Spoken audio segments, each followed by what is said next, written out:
اعوذ باللہ من الشیطان الرجیم، بسم اللہ الرحمن الرحیم۔ دین ابراہیمی میں قریش کی بدعت۔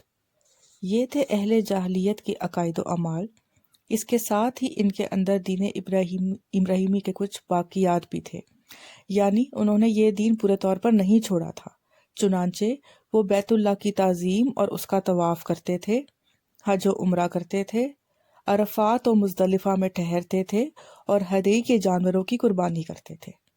البتہ انہوں نے اس دین ابراہیمی میں بہت سی بدعتیں ایجاد کر کے شامل کر دی تھی۔ مثلاً قریش کی ایک بدعت یہ تھی کہ وہ کہتے تھے کہ ہم حضرت ابراہیم علیہ السلام کی اولاد ہیں، حرم کے پاسبان، بیت اللہ کے والی اور مکہ کے باشندے ہیں، کوئی شخص ہمارا ہم مرتبہ نہیں اور نہ کسی کے حقوق ہمارے حقوق کے مساوی ہیں، اور اسی بنا پر یہ اپنا نام ہمز یعنی بہادر اور گرم جوش رکھتے تھے۔ لہٰذا ہمارے شایان شان نہیں کہ ہم حدود حرم سے باہر جائیں۔ چنانچہ حج کے دوران یہ لوگ عرفات نہیں جاتے تھے اور نہ وہاں سے افاضہ کرتے تھے، بلکہ مزدلفہ ہی میں ٹھہر کر وہاں سے افاضہ کر لیتے تھے۔ اللہ تعالیٰ نے اس بدعت کی اصطلاح کرتے ہوئے فرمایا، جس کے معنی ہے تم لوگ بھی وہیں سے افاضہ کرو جہاں سے سارے لوگ افاضہ کرتے ہیں۔ ان کی ایک بدعت یہ بھی تھی کہ وہ کہتے تھے کہ ہمز یعنی قریش کے لیے احرام کی حالت میں پنیر اور گھی بنانا درست نہیں ہے، اور نہ یہ درست ہے کہ بال والے گھر یعنی کمبل کے خیمے میں داخل ہو، اور نہ یہ درست ہے کہ سایہ حاصل کرنا ہو تو چمڑے کے خیمے کے سوا کہیں اور حاصل کریں۔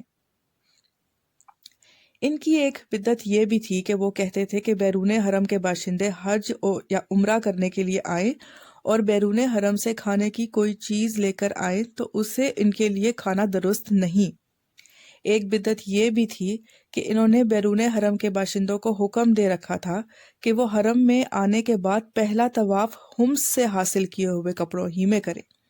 چنانچہ اگر ان کا کپڑا دستیاب نہ ہوتا تو مرد ننگے طواف کرتے اور عورت اپنے سارے کپڑے اتار کر صرف ایک چھوٹا سا کھلا ہوا کرتا پہن لیتی اور اسی میں طواف کرتی اور دوران طواف یہ اشعار پڑھتی جاتی: آج کچھ یا کل شرمگاہ کھل جائے گی، لیکن جو کھل جائے میں اسے دیکھنا حلال نہیں قرار دیتی۔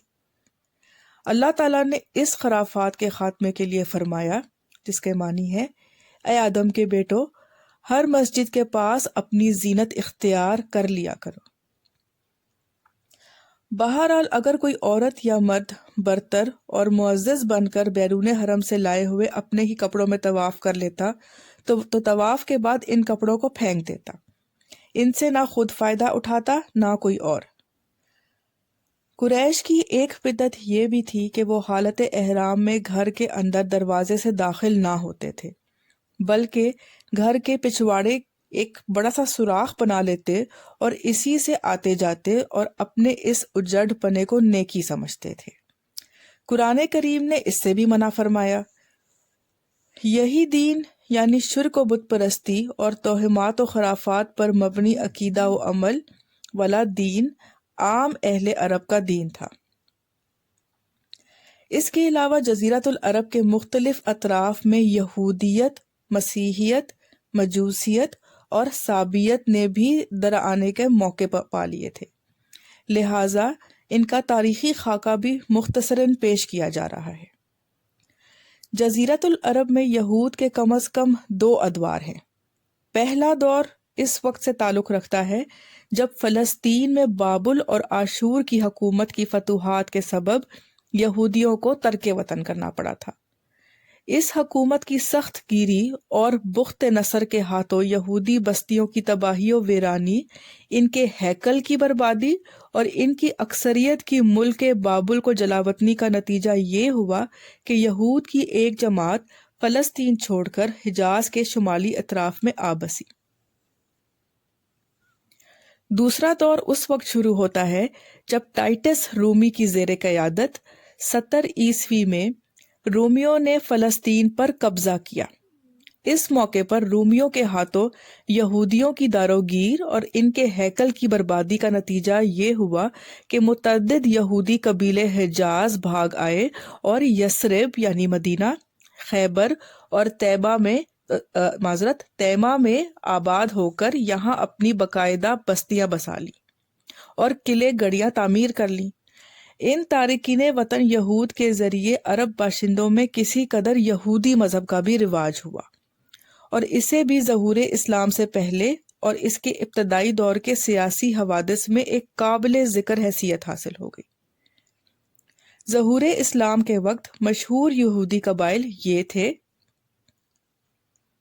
خیبر، نذیر، مستلق، قریظہ اور کینکا۔ سمہودی نے وفاء الوفا میں ذکر کیا ہے کہ یہود قبائل کی تعداد 20 سے بھی زیادہ تھی۔ یہودیت کو یمن میں بھی فروغ حاصل ہوا۔ یہاں اس کے پھیلنے کا سبب تبان اسد ابو کرب تھا۔ یہ شخص جنگ کرتا ہوا یثرب پہنچا، وہاں یہودیت قبول کر لی اور بنو قریظہ کے 2 یہودی علماء کو اپنے ساتھ یمن لے آیا، اور ان کے ذریعے یہودیت کو یمن میں وسعت اور پھیلاؤ حاصل ہوا۔ ابو کرب کے بعد اس کا بیٹا یوسف ذو نواس یمن کا حاکم ہوا، تو اس نے یہودیت کے جوش میں نجران کے عیسائیوں پر حملہ بول دیا اور انہیں مجبور کیا کہ یہودیت قبول کر لیں، مگر انہوں نے انکار کر دیا۔ اس پر ذو نواس نے خندق کھدوائی اور اس میں آگ جلوا کر بوڑھے، بچے، مرد، عورت سب کو بلا تمیز اس آگ کے الاؤ میں جھونک دیا۔ کہا جاتا ہے کہ اس حادثے کا شکار ہونے والوں کی تعداد 20 سے 40 ہزار کے درمیان تھی۔ یہ اکتوبر 523 عیسوی کا واقعہ ہے۔ قرآن مجید نے سورہ بروج میں اسی واقعے کا ذکر کیا ہے۔ جہاں تک عیسائی مذہب کا تعلق ہے تو بلاد عرب میں اس کی آمد حبشی اور رومی قبضہ گیروں اور فاتحین کے ذریعے ہوئی۔ ہم بتا چکے ہیں کہ یمن پر حبشیوں کا قبضہ پہلی بار 340 عیسوی میں ہوا اور 378 عیسوی تک برقرار رہا۔ اس دوران یمن میں مسیحی مشن کام کرتا رہا۔ تقریباً اسی زمانے میں ایک مستجاب الدعوات اور صاحب کرامات زاہد جس کا نام فیمیون تھا، نجران پہنچا اور وہاں کے باشندوں میں عیسائی مذہب کی تبلیغ کی۔ اہل نجران نے اس کی اور اس کے دین کی سچائی کی کچھ ایسی علامات دیکھیں کہ وہ عیسائیت کے حلقہ بگوش ہو گئے۔ پھر ذو نواس کی کارروائی کے رد عمل کے طور پر حبشیوں نے دوبارہ یمن پر قبضہ کیا اور ابرہہ نے حکومت یمن کی باغ دوڑ اپنے ہاتھ میں لی، تو اس نے بڑے جوش و خروش کے ساتھ بڑے پیمانے پر عیسائیت کو فروغ دینے کی کوشش کی۔ اسی جوش و خروش کا نتیجہ یہ تھا کہ اس نے یمن میں ایک کعبہ تعمیر کیا اور کوشش کی کہ اہل عرب کو مکہ اور بیت اللہ سے روک کر اسی کا حج کرائے اور مکہ کے بیت اللہ شریف کو ڈھا دے، لیکن اس کی اس جرت پر اللہ تعالیٰ نے اسے ایسی سزا دی، اولین اور آخرین کے لیے عبرت بن گیا۔ دوسری طرف رومی علاقوں کی ہمسائیگی کے سبب آل غسان، بنو تغلب اور بنو تی وغیرہ قبائل عرب میں بھی عیسائیت پھیل گئی، بلکہ ہیرا کے بعض عرب بادشاہوں نے بھی عیسائی مذہب قبول کر لیا تھا۔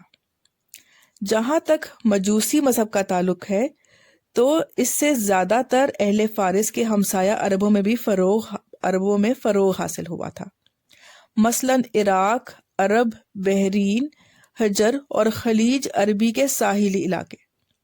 ان کے علاوہ یمن پر فارسی قبضے کے دوران وہاں بھی اکا دکا افراد نے مجوسیت قبول کی۔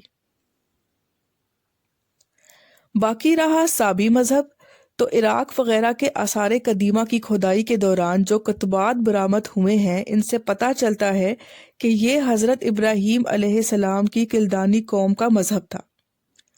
دور قدیم میں شام و یمن کے بہت سے باشندے بھی اسی مذہب کے پیرو تھے، لیکن جب یہودیت اور پھر عیسائیت کا دورہ ہوا تو اس مذہب کی بنیادیں ہل گئیں اور اس کی شمع فروزاں گل ہو کر رہ گئی۔